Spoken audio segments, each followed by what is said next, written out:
How's it going, everyone? It's Caleb here, and today we're going to be talking about a video game on the PC. We are going to be talking about Holo on the PC. This is a game that is basically a 3D platforming style game, 3D party game that is based off of the HoloLive VTubers. Now, I'm not a huge VTuber fan myself. I don't really watch any live streamers, if I'm being honest. It's kind of a rare thing for me to watch any live streamers. It's not just, something against VTubers.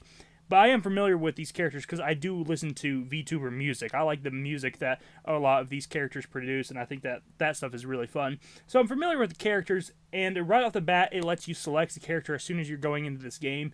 And I decided to pick Gargura. I hope I said that right, but I decided to pick that character, and I'm glad that I picked that character off the bat because you really need to be careful about which character you pick, because you're going to have a hard time unlocking any other character in this game. It gives you a few options right from the get-go. You better pick one that you like, because this game has some issues when it comes to unlocking the characters. But let's talk about what this game is about. We're going to talk about the solo mode first, because really that's the only mode that you can still really dive into hardcore. So the solo mode is you playing as the VTuber that you chose and going through a gigantic obstacle course, a gigantic 3D obstacle course. You are doing a lot of parkour, a lot of jumping, and you are trying to avoid falling and going back to the beginning of each section. And this game is not very forgiving when it comes to failure. If you fail, it can put you pretty far back on some of these sections. But when you actually do get to the next checkpoint, it is pretty rewarding. However, there's not really a good way to tell where the next checkpoint is. It's not like it marks it for you or anything like that. You just kind of have to hope that you've gotten there, and then once you fall off and you you respawn, you'll be happy to see if you actually got a checkpoint or not. If you didn't get a checkpoint, you're not going to be very happy, let me tell you. But I do like the actual obstacle course. I think it's actually pretty fun, and I like the little references. There's one specific area that you get to on the obstacle course where you can see like people's posts and stuff like that, and you can see a big picture of the VTuber that you chose, and it will be references to the VTuber and the VTuber's chat, and I thought that was kind of cool. And it just adds to parkour as well. Like, you can jump onto these moving blocks that have the references on them and stuff. And I like that. And I like the references to the different games that they play and stuff like that. There's like Minecraft references and stuff. So I thought all of that stuff was pretty neat. And overall, I actually enjoyed the gameplay. The only problem is that this game doesn't really do anything different than any of the obstacle courses that you can play in something that's free, like Fortnite or even Roblox. So if you've played any of the obstacle courses on those games, like any of those types of parkour style courses, you kind of already know what to expect. It doesn't really do anything that different. It's fun, but it's something that unless you are just a hardcore fan of HoloLive or the characters in general, it's not really something that is probably going to, appeal to you. You really need to be a fan of these characters. You really need to like these characters, or just be really hardcore into obstacle course games and 3D platformers. I love 3D platformers, and I want more 3D platformers. I think there's a severe drought of 3D platformers, but this one just doesn't quite get there, especially because I think that one of the major things that would make this game better that it doesn't have is collectibles in the single player mode. If you just added some collectibles like a lot of other 3D platformers have, this game would be a lot better. Honestly, even a lot of game modes that you see in, Roblox, for example, they have collectibles around the area that you can still find. And the fact that this one has none is just wild to me. There should definitely be collectibles, and it's a huge missed opportunity for there not to be any. And the biggest problem is that once you actually finish the obstacle course and you get to the final area, you unlock a character, and that's it. You don't unlock any coins, because there's a lot of in-game cosmetics that you can buy using in-game currency, but you don't unlock any coins, and you don't unlock anything to be able to get any of these cosmetics. Not, at least I didn't in my playthrough. Maybe someone else did, but I unlocked nothing. I literally got nothing other than a single character in my playthrough.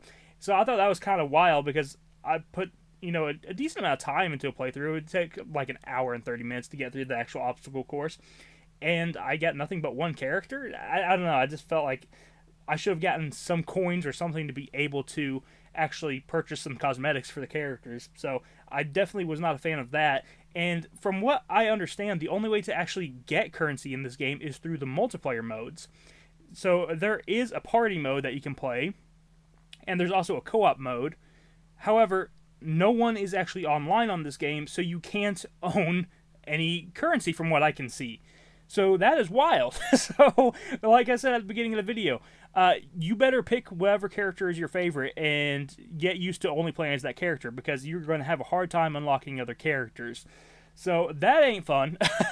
And it sucks because, like, you can't get cosmetics for those characters either, because how are you going to get them if you don't have coins? So that is crazy. It's crazy that this game is basically completely, I mean, it's basically dead. It's basically a dead game, and you're basically paying $5 for the actual single player mode alone, and for whatever character is your favorite to play as. And that's basically it.